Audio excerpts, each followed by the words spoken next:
Hello, and welcome to the ISO Game Podcast. I'm Drew, I'm Julian. and today we're going to talk about the NBA playoffs. First of all, we're going to start with the New York Knicks and the Boston Celtics matchup on May 5th.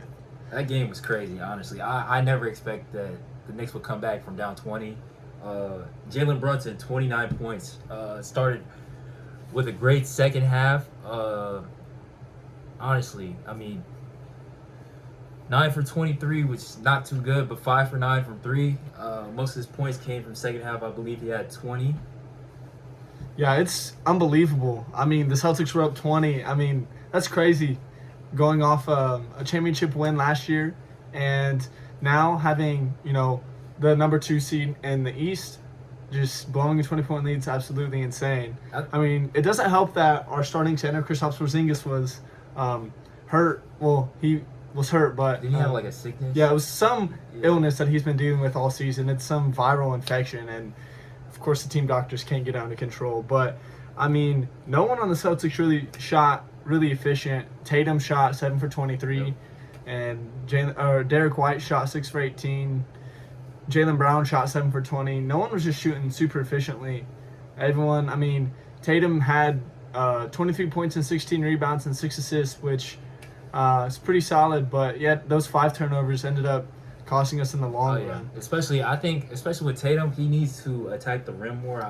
As of late, that last 10 minute stretch of the game, he was shooting a bunch of step back threes. Not just him, it was the whole team. I see they shot 15 for 60, which is 25% from 3-point line, which is not too good. Just a bad overall shooting day from the Celtics. I think they personally shot themselves out of the game, but I believe they will bounce back this next game. As for the Knicks, I think they keep that second half effort going. I think they can continue to make a run and close out the series possibly. I definitely think this is a tough matchup for the Boston Celtics. The Knicks have, could be all-stars. Josh Hart doesn't get enough credit. He plays the entire game, is gritty. Same with Mikal Bridges. Although they didn't shoot well this night, they're there for the defense. They had very minimal turnovers, and they just, move the ball. Josh Hart had 14 points, 11 rebounds, and 3 assists. That's pretty good stat line with only 1 turnover. The New York Knicks were shooting pretty efficiently other than Jalen Brunson, and OG Anunoby came up clutch when they needed it. Big game. Let's talk about that closeout dunk. Man, that was huge for them. It was huge. Not only that, but before OT, he hit 2 threes in a row, back-to-back contested threes to send it to OT. Man, that must have been super demoralizing for the Boston Celtics. Yeah. Going back to the Celtics, Jaylen Brown, rough game. He didn't do too bad. He was really the only one that was attacking the rim that was looking to drive and put the ball in the hoop. But 1 for 10 from 3, not too good. Honestly, I think Jaylen Brown, his strength is attacking the basket. He can hit a 3 here and there, as you can see last year in the conference finals. He hit that big 3 against Pascal Siakam, game 1. That was crazy. That was awesome. I love that. Yeah. Love to see it. So let's see if they can pick that up next game. Big shout out to Al Horford, although this wasn't his best game. The oldest guy on the court by far for both teams is still absolutely dominating. With 7 rebounds and 7 points. Although it's not an insane stat line, this man's 38 years old. He's an old man, and he's still dominating the glass. And he's a big piece for the Boston Celtics. All the players and, all the coaches talk about how much of a role he plays on this team. Yeah. If you notice, before Al Horford came back to the Celtics, they weren't doing so good. But, years they came back, they made the playoffs. They went on deep runs. Obviously, last year they won the championship. Big improvement, honestly, from Al Horford. He's a big contributor, as well as Drew Holiday. Drew Holiday, he's starting to wear it down a little bit, but he's still a contributing factor on the defensive end, I believe. He is, honestly, last year I think he should have won MVP just because of his defensive performance, especially that conference finals series. But I think Drew Holiday is possibly the X factor in this series if he can pick it up. I agree with that, but I also think Kristaps Porzingis is a big X factor. Although he hasn't played a whole lot in the playoffs for the Boston Celtics, in the regular season he has shown what a big X factor he can be. He dominates the glass. He's a 3-point shooting big. He spreads the floor. for Tatum and Brown and Derek White and Drew Holiday to drive, he does spread that floor just like Al Horford does. And so without him, we have, Yes. Luke Cornett, who really, no disrespect to Luke Cornett himself, but he is not very good offensively. He's pretty solid defensively, but he can be a liability with the slow I feet. think he that is true, but he plays his role well. If you see on the offensive end, yeah, you guys like to space the floor a lot, but he knows his role. He knows when to cut. He'll play the 5-out position. But when 100%. somebody drives in, it's right there. That 45 cut is right there, wide open, waiting for him. Nice dump off big. I know he can't really. He's not as athletic as everybody else, but he knows his role and he plays it well. He does. He was a big factor last year. I mean, his defense last year was absolutely insane.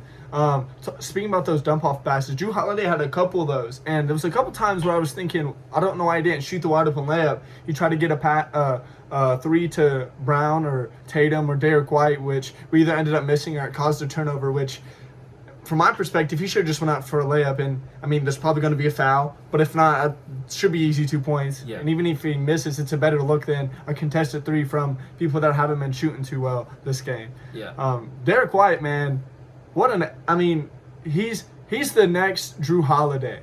He is just as good defensively as Drew Holiday. Right now, he's probably a little better just because he's younger. But, man, he has some tough defense, and I low-key think he should have been in conversation for Defensive Player of the Year. I mean, he was last year, and he's just as good this year as last year.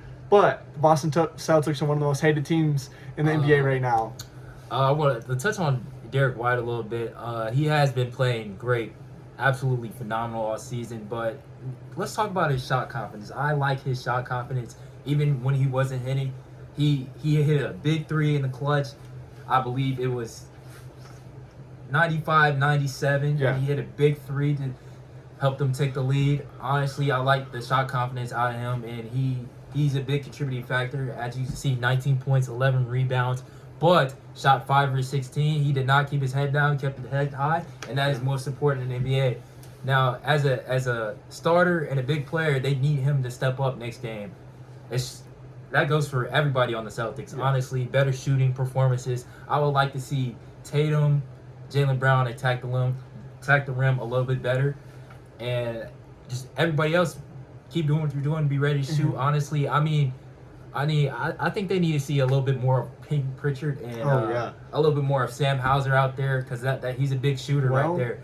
We got some bad news. Sam Hauser has a sprained ankle. He's doubtful for the next game.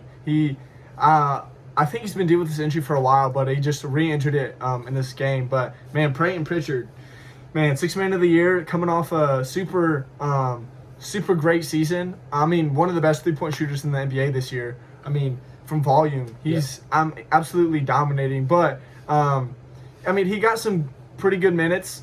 He just wasn't able to, he didn't have as many points as we'd like. But man, only 1 turnover. He had 3 rebounds, an assist, and 13 points. That's pretty good for being a 6th man. Yeah. And playing against the Knicks with a great defensive team they are. But I would like to see more of him, especially if Derek White and Jaylen Brown and Drew Holiday aren't shooting as efficiently. Yes, I don't think you can take Drew Holiday and Derek White out at the same time, because then you lose 2 big defensive pieces. But maybe, when one needs rest, you put Peyton Pritchard in and get the other one some more touches. Yeah. And I think another game that really had the same there's differences, but there's some similarities within the games. I think the Nuggets and the Thunder had the same. Let's talk about that last 15 seconds of the game. Simple coaching error, bad timeout call. Those were terrible timeouts. Because you have three timeouts left.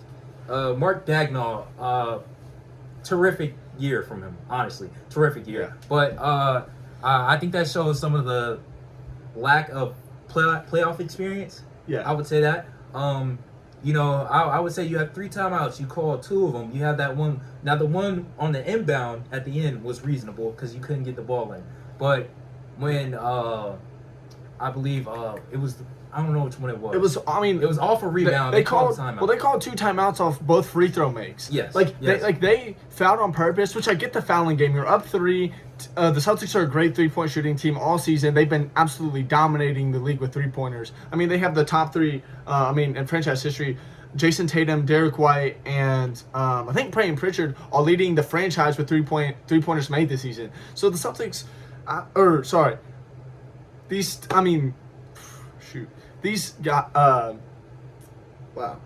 timeouts, the Thunder and the Nuggets, they've both been absolutely shooting lights out throughout the season. I mean, the Thunder were the best team in the NBA by far, not even close. Yes. And I mean, you can't let Jokic or Michael Porter or Christian Braun. Christian Braun has been dominating the three-pointers this year. Yes. I mean, and if you look at the box score, every player on the Denver Nuggets was had plus on the plus-minus scale, except for Michael Porter. Which, I mean, that's okay. He just shoots the ball. But even then, I mean, I get the timeouts and I get what they're trying to do, but they called three. First of all, they challenged one when Shea literally said, "Don't challenge it," and that's a coaching error. 1, 2, they fouled without taking the time off the clock. I mean, as soon as the ball was inbounded, Alex Caruso fouled, and then we hit the Nuggets hit both free throws. Now you're down 2.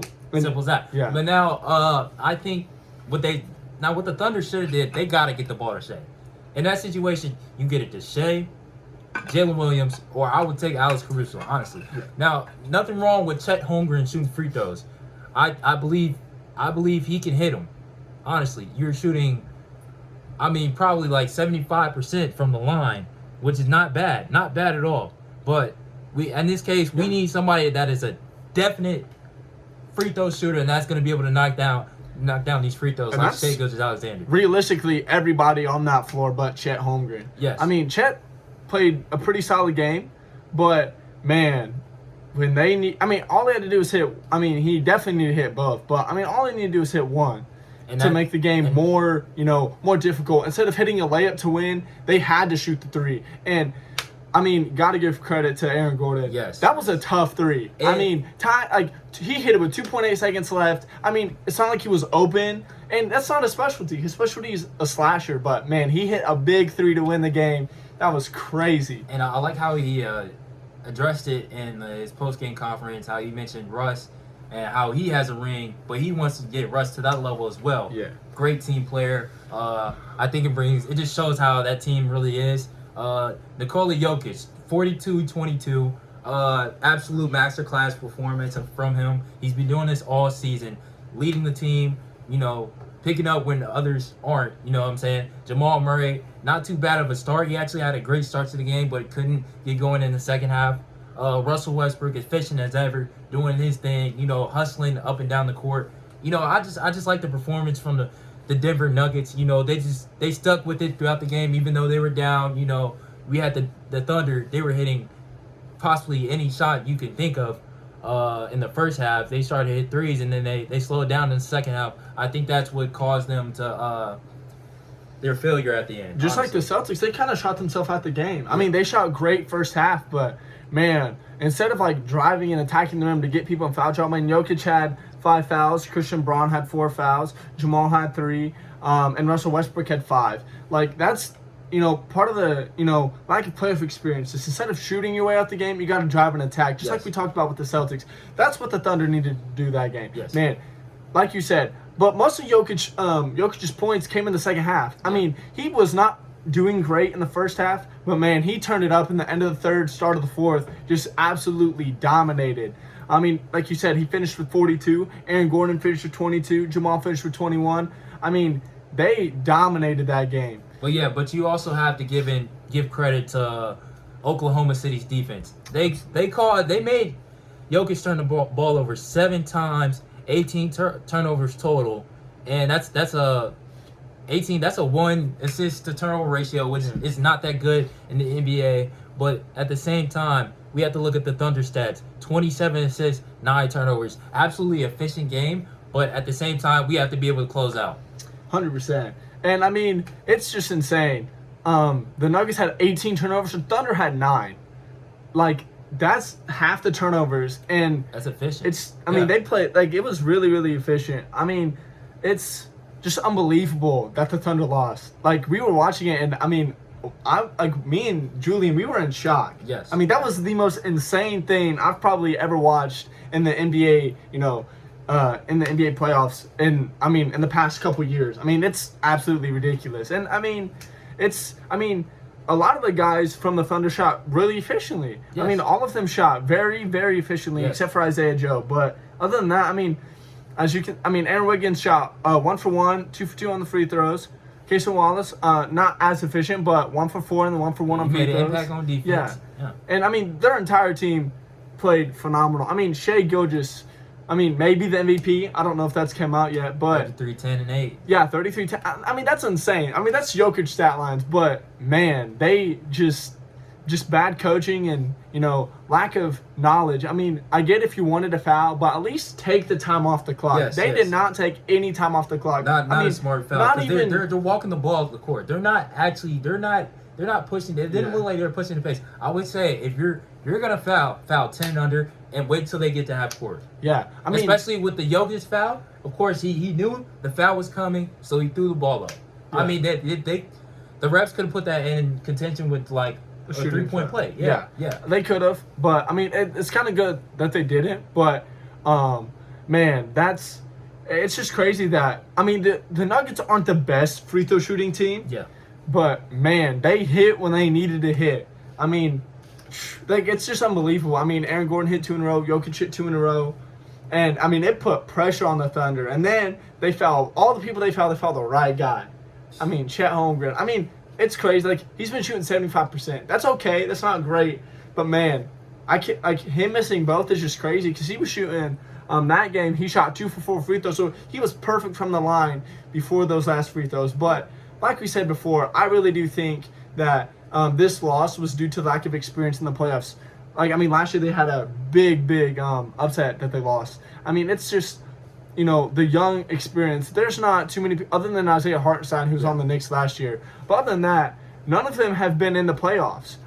Maybe one round or two, but compared to the Nuggets, who have won the championship, none of these guys on the Thunder have deep playoff run experience or deep to late game playoff experience where the intensity's there.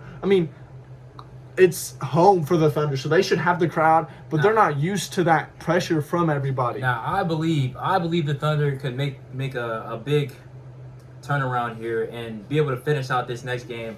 It was shown they were the clear favorite throughout the game, and I think they needed to be able to take this next step to be able to advance their game and play how they were playing throughout the regular season and completely dominate this series, next series, and possibly even the NBA Finals. 100%. I definitely think this could go into a Game 7. It's kind of shocking that Denver won at the Thunder place, but I really do think that this is going to be back and forth the whole game. It wasn't super close until the very end. It was, 12 to 15 point lead for the Thunder. But, when they go to Denver, it's going to be tough. Denver, especially since they're coming off, a couple years ago they won the championship, so they're going to come off a deep, they have the fans there, they have the experience, I don't know why they fired their coach, Mike Malone. Anyways, they got solid coaching right now, but everything's just in the Nuggets' favor right now. So I wouldn't be surprised if the Nuggets end up winning in 5 or 6 or maybe even 7, but the Thunder absolutely should win. They're the best team in the West by far. Yes. Maybe even in the entire NBA. They were definitely in the regular season. But, the East, they have the Cavs. The Cavs dominated the first half of the season. The Celtics, who absolutely are just a dominant team. The Knicks, and then the Knicks. The Pacers. The Pacers? The Pacers are playing. Oh, my amazing right goodness. Speaking of the Pacers game, I know that's not the main focus, but Tyrese Halliburton is that guy. Step back, 24-footer per game. That was crazy. First of all, oh, my. Amazing performance to end the game from him. Free throw line, hits one, and then misses perfectly. Gets his own rebound, takes it out, complete ISO, step back, game winner. Yeah, that was tough. And shot. we're gonna give credit to Donovan Mitchell as well. 48-point performance. Absolutely amazing. Without your supporting cast, Evan Mobley and Darius Garland, who are both out with a sprained toe and a sprained ankle. Yeah. That's tough. Look how close the Pacers kept it. Even without the Cavs' other two, key players, they still kept it close. So I really do think that when the Cavs come back, they have a good chance to absolute dominate. I mean, the Cavs dominated this game up until the fourth quarter. Once again, I think it's just coaching. Like all these games, the coaching has played a big factor. And first time in NBA history that the top seeds have lost in the semifinals in both East and West. That's never happened before, which I think is absolutely insane. That is crazy. And, I mean, we'll see how these teams bounce back, but with the Cavs being down 2-0 and the Thunder being down 1-0, I mean, honestly, it's crazy the lack of playoff experience these teams have. We'll see if they can make a return. You know, how resilient are these teams? You know, absolutely. And that's why I personally think the Celtics have a good chance to go back to back. It's going to be really hard, but out of all these teams, other than the Nuggets, they have the most playoff experience, especially in the East by far. Now, if they come back and beat the Knicks, which I think they can, especially if Porzingis comes back and Sam Hauser comes back, but even if not, they have a really good chance. Tatum just needs to step up to the top 5, top 6 player in the NBA that he's been showing all season. Even last year, I mean, in the playoffs, Jaylen Brown stole the show, but Jason Tatum still averaged a triple-double in the finals, and you got to give credit where credit's due.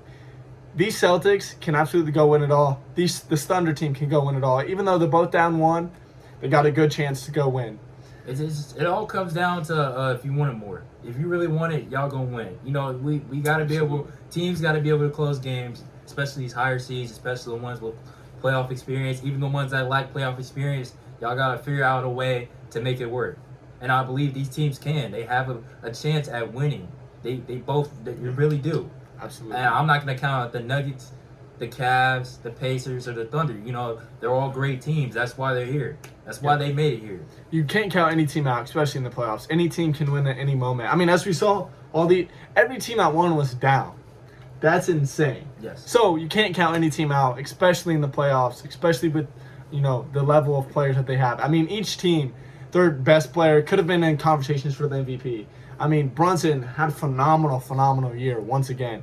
I mean, Shai Gilgeous. Clutch player of the year. Yeah, clutch player of the year. I mean, Shai Gilgeous and Jokic, 2 MVP candidates. Jason Tatum, top 5 candidate for MVP. Jaylen Brown won conference finals MVP and finals MVP last year. I mean, all these players on the teams left. I mean, Tyrese Halliburton, although he's considered the most underrated player, he's still been dominating the regular season. He started off a little slow, but he's picking it back up now that it's time for the playoffs. Yes.